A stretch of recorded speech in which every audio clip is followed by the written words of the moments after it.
Chapitre 128. Instruction aux apôtres pour le début de l'apostolat. Jésus est avec les apôtres et ils sont tous là, ce qui montre que Judas Iscariote, son œuvre accomplie, a rejoint ses compagnons. Ils sont assis à la table dans la maison de Capharnaüm. C'est le soir.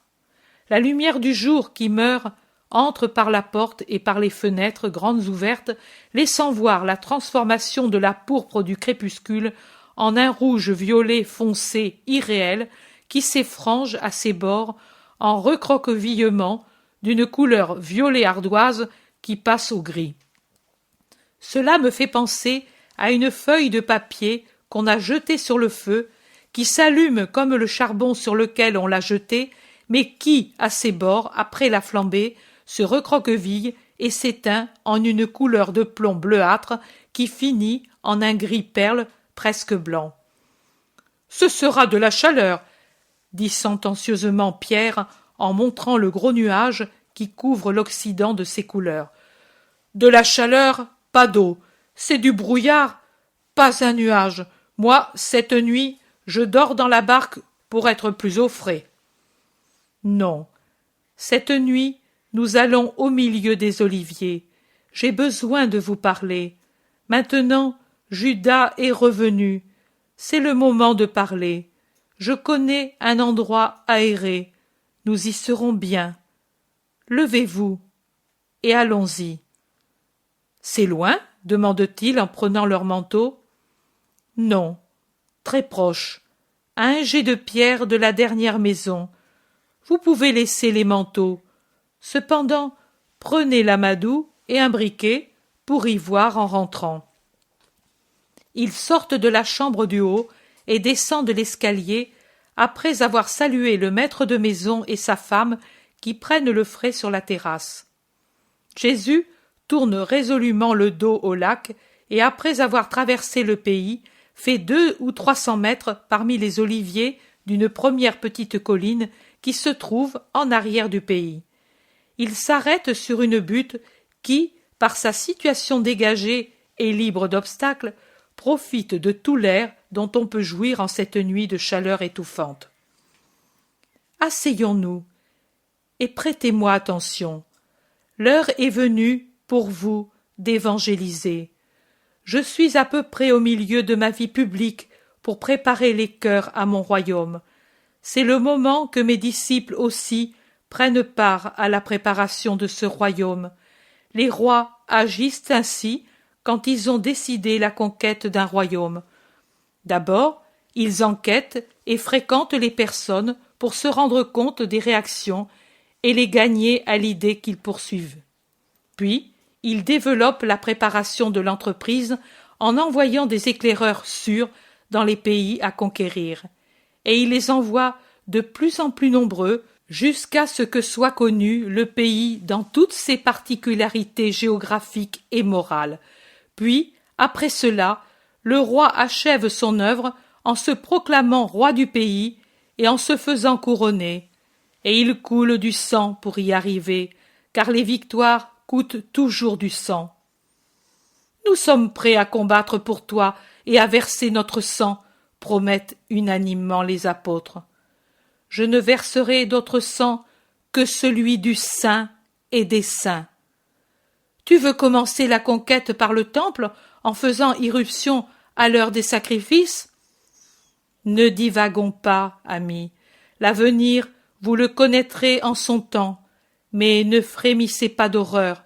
Je vous assure que je ne bouleverserai pas les cérémonies par la violence d'une irruption. Pourtant, elles seront bouleversées et il y aura un soir où la terreur empêchera les prières rituelles, la terreur des pécheurs. Mais moi, ce soir-là, je serai en paix en mon esprit et en mon corps, une paix totale, bienheureuse. Jésus regarde un par un ces 12 et c'est comme s'il regardait à 12 reprises la même page et il lisait à 12 reprises la parole qui y est inscrite, incompréhension. Il sourit et poursuit. J'ai donc décidé de vous envoyer pour pénétrer plus avant et plus à fond que je ne pourrais le faire, moi tout seul. Cependant, entre ma manière d'évangéliser et la vôtre, il y aura des différences imposées par la prudence dont je dois user pour ne pas vous exposer à de trop grandes difficultés, à des dangers trop sérieux pour votre âme et aussi pour votre corps, et pour ne pas nuire à mon œuvre. Vous n'êtes pas encore assez formé pour pouvoir aborder n'importe qui sans dommage, pour vous ou pour lui, et vous êtes encore moins héroïque, au point de défier le monde par l'idée en allant au-devant des vengeances du monde. Aussi, dans vos tournées, vous n'irez pas me prêcher parmi les gentils et n'entrerez pas dans les villes de Samaritains, mais vous irez vers les brebis perdues de la maison d'Israël. Il y a encore tant à faire parmi elles, car en vérité, je vous dis que les foules qui vous paraissent si nombreuses autour de moi sont la 100e partie de celles qui, en Israël, attendent encore le Messie et ne le connaissent pas et ne savent pas qu'il est vivant. Portez-leur la foi et la connaissance de ma personne. Sur votre chemin, prêchez en disant « Le royaume des cieux est proche ». Que ce soit la base de ce que vous annoncez. Appuyez sur elle votre prédication. Vous avez tant entendu parler par moi du royaume. Vous n'avez qu'à répéter ce que je vous ai dit. Mais l'homme, pour être attiré et convaincu par les vérités spirituelles, a besoin de douceur matérielle comme s'il était un éternel enfant qui n'étudie pas une leçon et n'apprend pas un métier s'il n'est pas alléché par une douceur de la mère ou d'une récompense du maître d'école ou du maître d'apprentissage. Moi, afin que vous ayez le moyen que l'on vous croit et qu'on vous recherche, je vous accorde le don du miracle. Les apôtres, sauf Jacques d'Alphée et Jean, bondissent debout, criant, protestant, s'exaltant, chacun suivant son tempérament. Réellement, pour se pavaner à l'idée de faire un miracle, il n'y a que l'Iscariote qui, avec l'inconscience d'une accusation fausse et intéressée, s'écrie « Il était temps pour nous de le faire, pour que nous ayons un minimum d'autorité sur les foules. » Jésus le regarde, mais ne dit rien. Pierre et le zélote, qui sont en train de dire « Non, Seigneur, nous ne sommes pas dignes de si grandes choses. Cela revient aux saints. » interloque Judas, auquel le zélote dit « Comment te permets-tu de faire un reproche au maître, homme sot et orgueilleux ?» Et Pierre « Le minimum. Et que veux-tu faire de plus que le miracle? Devenir Dieu toi aussi? As-tu la même démangeaison que Lucifer? » Silence, intime Jésus, et il poursuit. Il y a une chose qui est plus que le miracle et qui convainc également les foules et avec plus de profondeur et de durée, une vie sainte. Mais vous en êtes encore loin, et toi, Judas, plus loin que les autres. Mais laissez-moi parler, car c'est une longue instruction. Allez donc, guérissant les infirmes, purifiant les lépreux, ressuscitant les morts, du corps et de l'esprit, car le corps et l'esprit peuvent être également infirmes, lépreux, morts. Et vous aussi, sachez comment on s'y prend pour opérer le miracle, par une vie de pénitence, une prière fervente, un désir sincère de faire briller la puissance de Dieu, une humilité profonde, une charité vivante, une foi enflammée, une espérance qui ne se trouble pas pour les difficultés d'aucune sorte. En vérité, je vous dis que tout est possible à celui qui possède en lui ces éléments. Même les démons s'enfuiront au nom du Seigneur prononcé par vous, si vous avez en vous ce que j'ai dit. Ce pouvoir vous est donné par moi et par notre Père. Il ne s'achète pas à prix d'argent. Seule notre volonté l'accorde et seule une vie juste le maintient. Mais comme il vous est donné gratuitement, donnez-le gratuitement aux autres, à ceux qui en ont besoin. Malheur à vous, si vous rabaissez le don de Dieu en le faisant servir à remplir votre bourse. Ce n'est pas votre puissance, c'est la puissance de Dieu. Usez-en, mais n'en faites pas votre propriété en disant « Elle m'appartient ». Comme elle vous est donnée, elle peut vous être enlevée. Il y a un instant, Simon de Jonas a dit à Judas de Simon « As-tu la même démangeaison que Lucifer ?» Il a donné une juste définition. Dire « Je fais ce que Dieu fait parce que je suis comme Dieu », c'est imiter Lucifer, et son châtiment est connu, comme est connu ce qui arriva aux deux du paradis terrestre qui mangèrent le fruit défendu, à l'instigation de l'envieux qui voulait mettre des autres malheureux en son enfer, en plus des anges rebelles qui déjà y étaient, mais aussi par leur démangeaison personnelle de parfait orgueil. L'unique fruit de ce que vous faites, qu'il vous est permis de prendre, ce sont les âmes que, par le miracle, vous conquérerez au Seigneur et qui doivent lui être données. Voilà votre argent, rien d'autre. Dans l'autre vie, vous jouirez de ce trésor.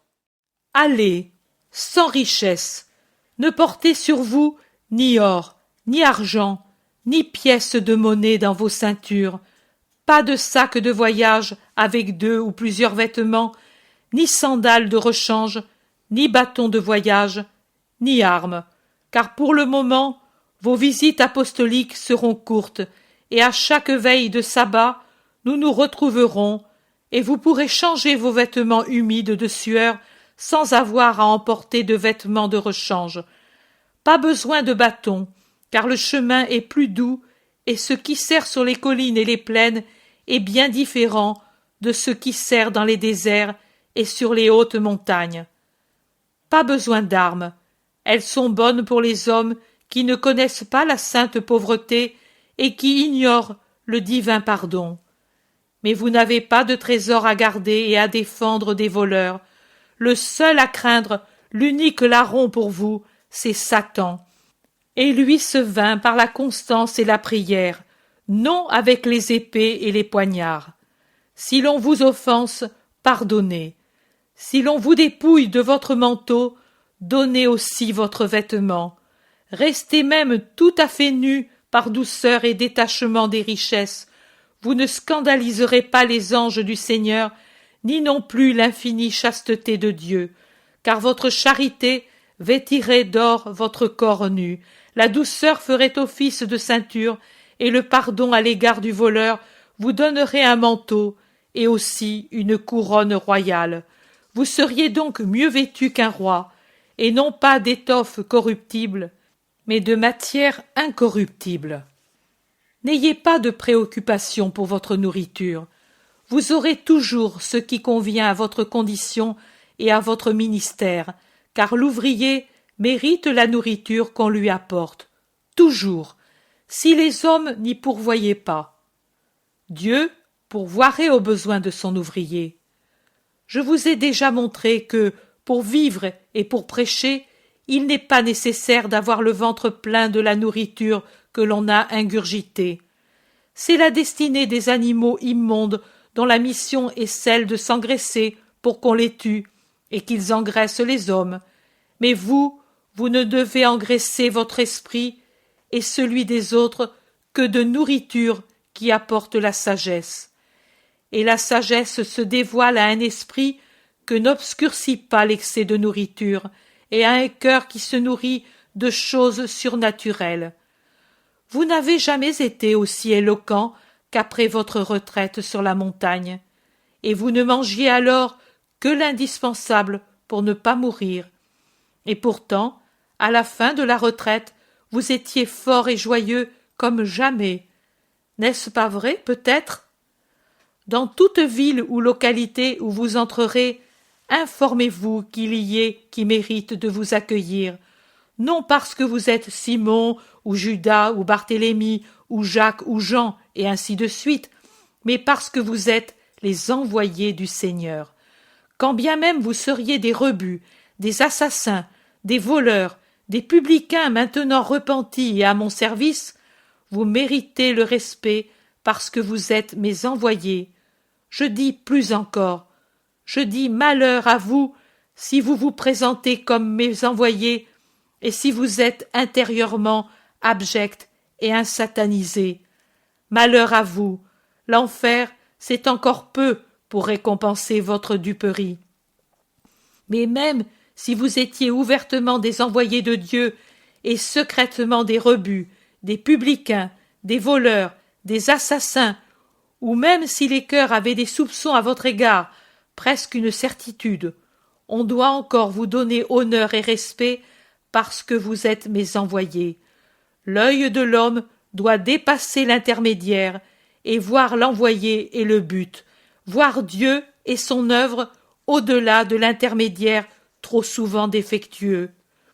Ce n'est que dans les cas de fautes graves qui blessent la foi des cœurs que moi, présentement, puis mes successeurs, devront décider de couper le membre corrompu.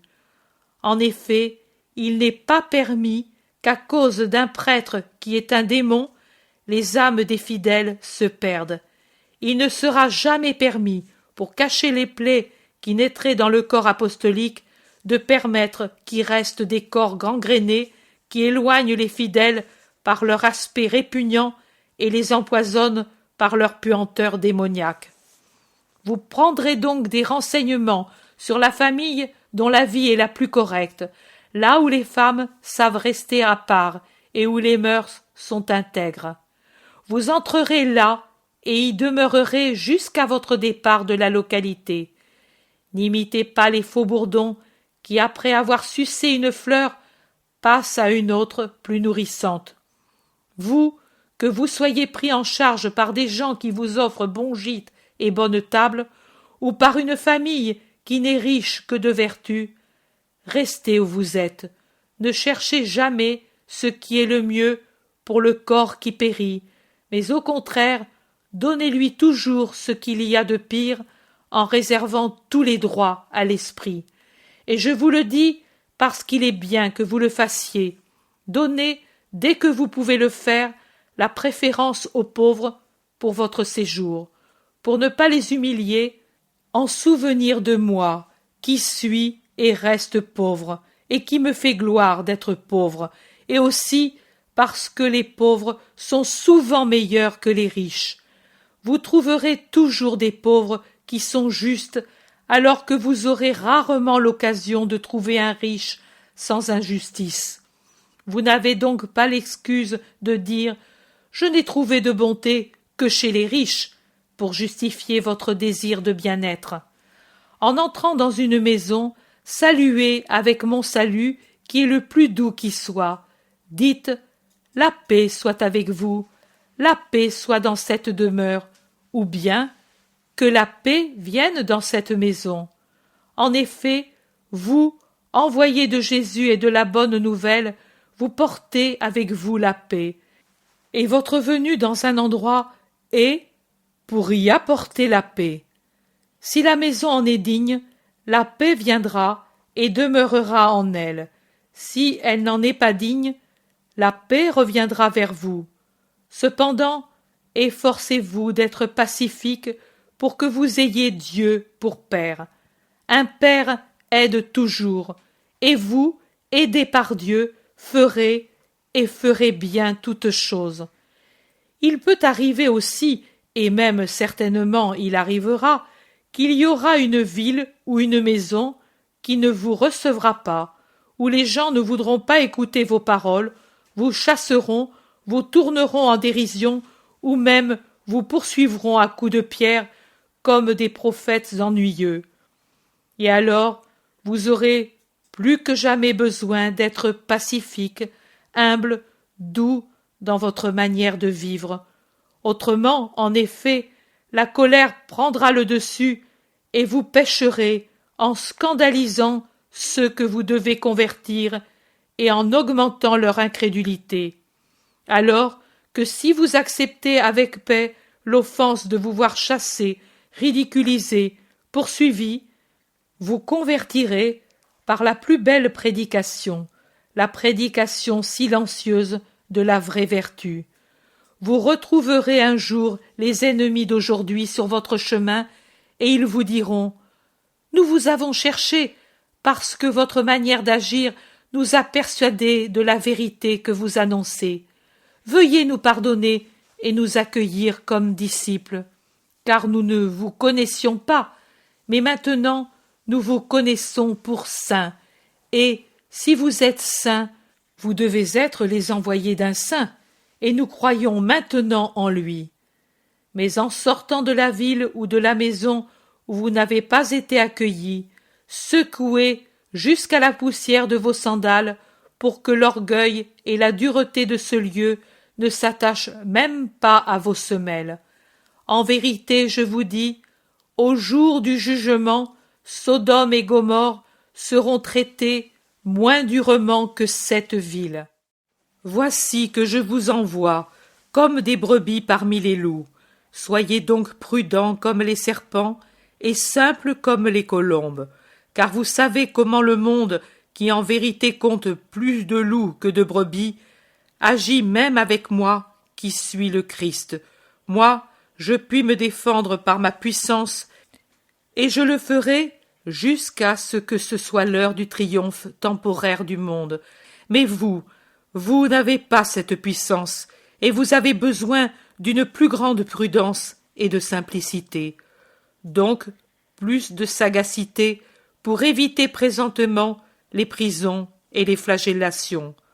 En vérité, vous, pour le moment, malgré vos protestations que vous voudriez donner votre sang pour moi, vous ne supportez même pas un regard ironique ou coléreux. Puis viendra le temps où vous serez forts comme des héros contre toutes les persécutions, plus forts que des héros, d'un héroïsme inconcevable pour le monde, inexplicable, et qu'on qualifiera de folie. Non, ce ne sera pas de la folie, ce sera l'identification de l'homme avec l'homme-dieu par la force de l'amour, et vous saurez faire ce que j'aurai déjà fait. Pour comprendre cet héroïsme, il faudra le voir, l'étudier et le juger d'un point de vue ultra-terrestre, car c'est une chose surnaturelle qui dépasse toutes les limites de la nature humaine. Mes héros seront des rois de l'esprit, éternellement rois et héros. En ce temps-là, ils vous arrêteront en mettant la main sur vous, ils vous traîneront devant les tribunaux, devant les chefs et les rois, pour qu'ils vous jugent et vous condamnent pour ce qui est un grand péché aux yeux du monde, d'être les serviteurs de Dieu, les ministres et les tuteurs du bien, les maîtres des vertus. Et à cause de cela, vous serez flagellés et punis de 1000 façons jusqu'à subir la mort. Et vous rendrez témoignage de moi devant les rois, les présidents de tribunaux, les nations, confessant par votre sang que vous aimez le Christ, le vrai Fils du vrai Dieu. Quand vous serez dans leurs mains, ne vous mettez pas en peine de ce que vous devez répondre et de ce que vous aurez à dire.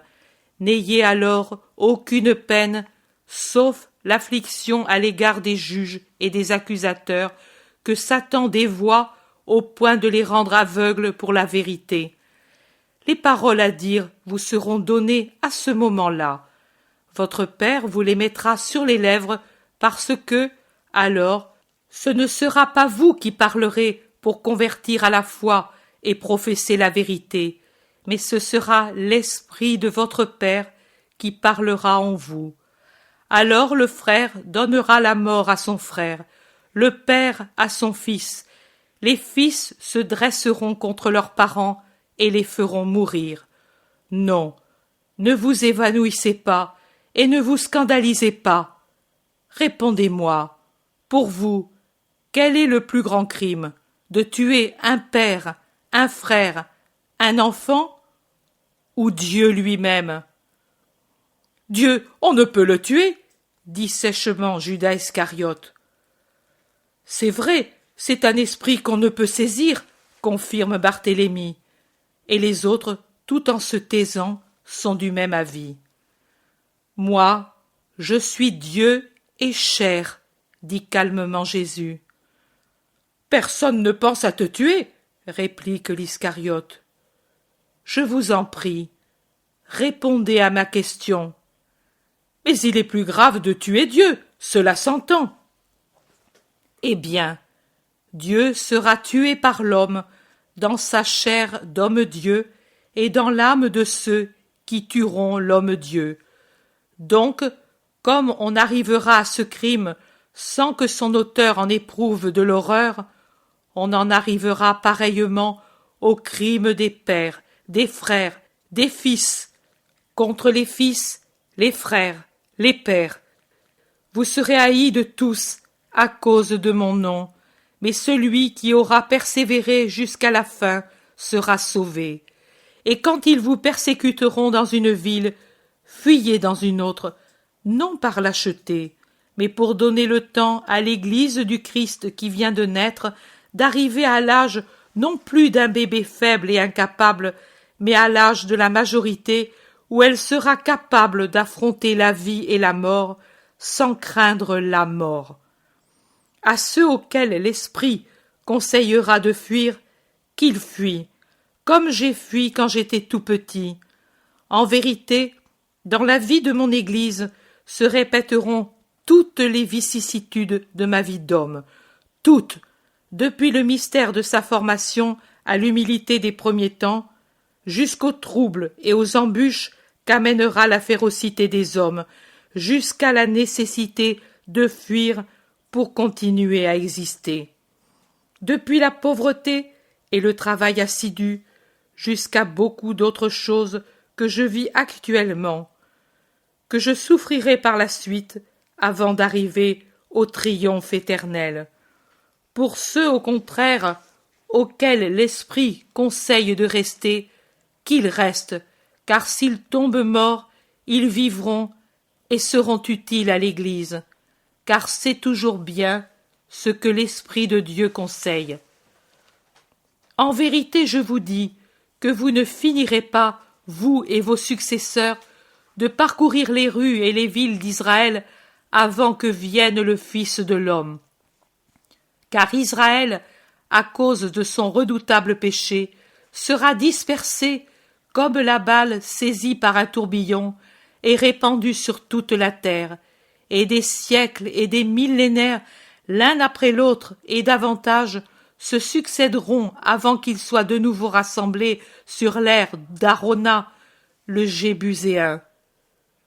Toutes les fois qu'il essaiera, avant l'heure marquée, il sera de nouveau pris par le tourbillon et dispersé, parce qu'Israël devra pleurer son péché pendant autant de siècles qu'il y a de gouttes qui pleuvront des veines de l'agneau de Dieu immolé pour les péchés du monde.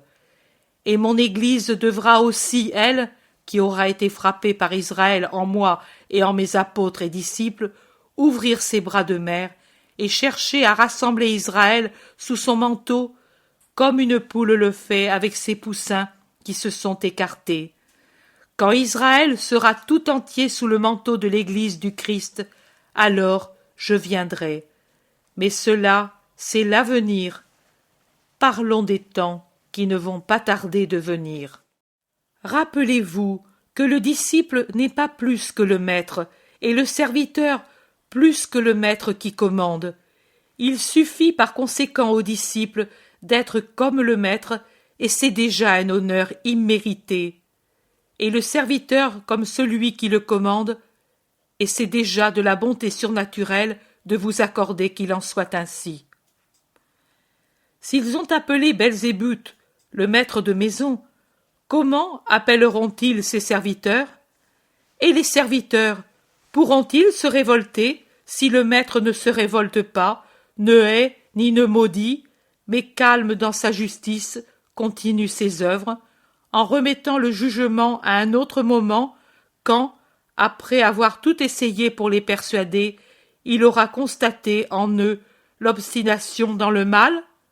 Non, les serviteurs ne pourront pas faire ce que leur maître ne fait pas, mais plutôt l'imiter en pensant qu'eux sont aussi des pécheurs, alors que lui était sans péché. Ne craignez donc pas ceux qui vous appelleront démons. Il arrivera un jour où la vérité sera connue, et on verra alors qui était le démon, vous ou eux. Il n'y a rien de caché qui ne doive être révélé, ni rien de secret qui ne doive être connu. Ce que je vous dis maintenant dans l'obscurité et en secret, car le monde n'est pas digne de connaître toutes les paroles du Verbe, n'en est pas encore digne, et ce n'est pas l'heure de le dire aussi aux indignes. Vous, quand ce sera l'heure que tout doit être connu, dites-le en plein jour, criez du haut des toits ce que maintenant je vous dis tout bas, m'adressant davantage à votre âme qu'à votre oreille, car alors le monde aura été baptisé par le sang, et Satan aura contre lui un étendard grâce auquel le monde pourra, s'il le veut, comprendre les secrets de Dieu, alors que Satan ne pourra nuire qu'à ceux qui désirent la morsure de Satan et la préfèrent à mon baiser. Mais 8 parties du monde sur 10 ne voudront pas comprendre. Seule la minorité voudra savoir tout, poursuivre tout ce qui constitue ma doctrine. Peu importe. Comme on ne peut séparer ces 2 parties saintes de la masse injuste, prêchez aussi du haut des toits ma doctrine, prêchez-la du haut des montagnes, sur les mers sans bornes, dans les entrailles de la terre.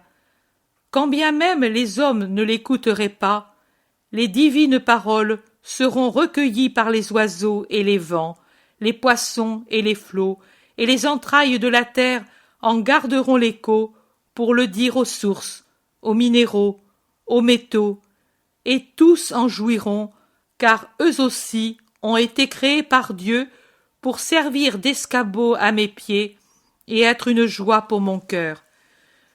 Ne craignez pas ceux qui tuent le corps, mais ne peuvent tuer l'âme, mais craignez seulement celui qui peut envoyer votre âme à la perdition et, au jugement dernier, la réunir au corps ressuscité pour les jeter dans les feux de l'enfer. Ne craignez pas. Est-ce que peut-être on ne vend pas 2 passereaux pour 1 sou? Et pourtant, sans la permission du Père, pas un d'eux ne tombera malgré tous les pièges de l'homme. Ne craignez donc pas. Vous êtes connus de mon Père. Il connaît le nombre de cheveux que vous avez sur la tête. Vous avez plus de valeur qu'un grand nombre de passereaux. Et je vous dis que celui qui me reconnaîtra devant les hommes, je le reconnaîtrai, moi, devant mon Père qui est aux cieux. Mais celui qui me reniera devant les hommes, moi aussi, je le renierai devant mon Père. Reconnaître, ici, veut dire suivre et mettre en pratique. Renier veut dire abandonner mon chemin par lâcheté, par la triple concupiscence, ou par un calcul mesquin, par affection humaine envers un des vôtres qui m'est opposé, parce que cela se produira. Ne pensez pas que je sois venu établir la concorde sur la terre et à travers la terre. Ma paix est plus élevée que les paix faites par calcul pour se tirer d'affaire jour après jour. Je ne suis pas venu apporter la paix, mais le glaive tranchant pour couper les lianes qui retiennent dans la boue et ouvrir les chemins aux voies du surnaturel.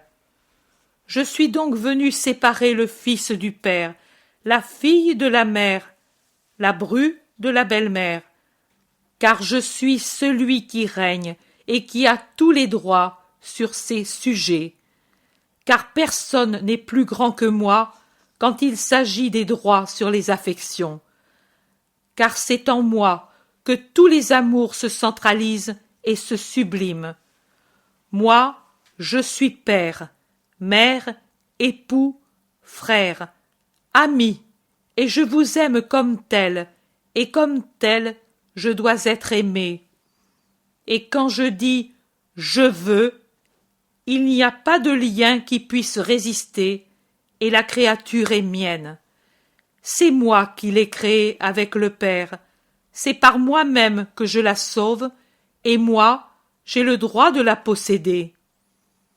En vérité, les ennemis de l'homme, ce sont les hommes, en plus des démons, et les ennemis de l'homme, du chrétien, ce seront ceux de sa famille, par leurs lamentations, leurs menaces ou leurs supplications. Qui donc désormais aimera son père et sa mère plus que moi n'est pas digne de moi. Qui aime son fils ou sa fille plus que moi n'est pas digne de moi. Celui qui ne prend pas sa croix quotidienne, complexe, faite de résignation, de renoncement, d'obéissance, d'héroïsme, de douleur, de maladie, de lutte, de tout ce que manifeste la volonté de Dieu ou une épreuve qui vient de l'homme et ne me suit pas avec elle, n'est pas digne de moi. Celui qui tient compte de la vie de la terre plus que de la vie spirituelle perdra la vraie vie.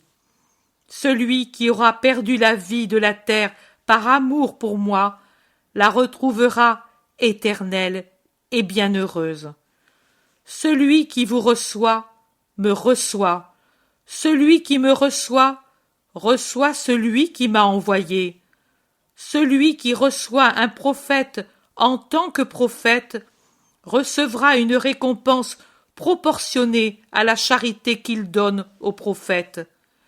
Celui qui reçoit un juste en tant que juste recevra une récompense proportionnée à la charité qu'il donne au juste. Et cela parce que celui qui, dans un prophète, reconnaît un prophète, c'est signe qu'il est prophète lui aussi, c'est-à-dire très saint, parce que l'Esprit de Dieu le tient dans ses bras. Et celui qui aura reconnu un juste comme juste prouve que lui-même est juste, car les âmes qui se ressemblent se reconnaissent. À chacun donc il sera donné selon sa justice. Mais à qui aura donné même un seul calice d'eau pure à un de mes serviteurs, fût-il même le plus petit, et sont des serviteurs de Jésus tous ceux qui le prêchent par une vie sainte, et peuvent l'être les rois comme les mendiants, les sages comme ceux qui ne savent rien, les vieillards comme les tout-petits, car à tous les âges et dans toutes les classes, on peut être mes disciples.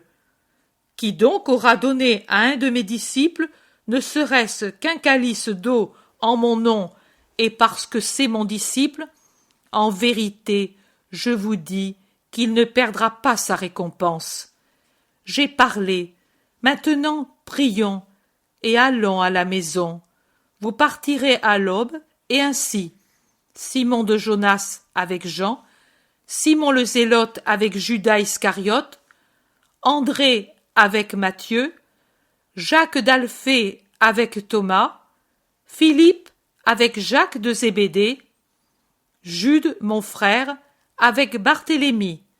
Ainsi pour cette semaine, puis je vous donnerai un nouvel ordre. Prions. Et il prie à haute voix.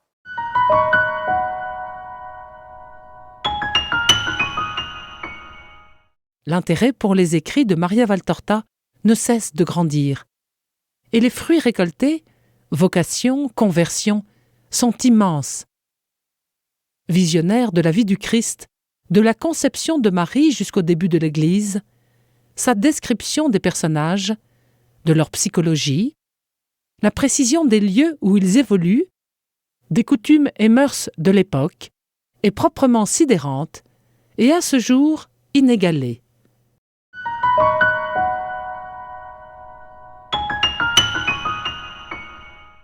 Bonjour, je suis Bruno Périnet, président de l'association Maria Valtorta. Vous voulez aider à faire connaître Jésus avec l'évangile tel qu'il m'a été révélé de Maria Valtorta. Une dizaine de conférenciers rencontrent des familles, des paroisses et des lecteurs dans des salles publiques. Le budget annuel de ces 200 conférences dans toute la France est de 27 000 €. Participez à ce projet national. Faites un don défiscalisable à l'association Maria Valtorta. Il vous sera délivré un reçu fiscal vous permettant d'obtenir une réduction d'impôt de 66%. www.associationmariavaltorta.fr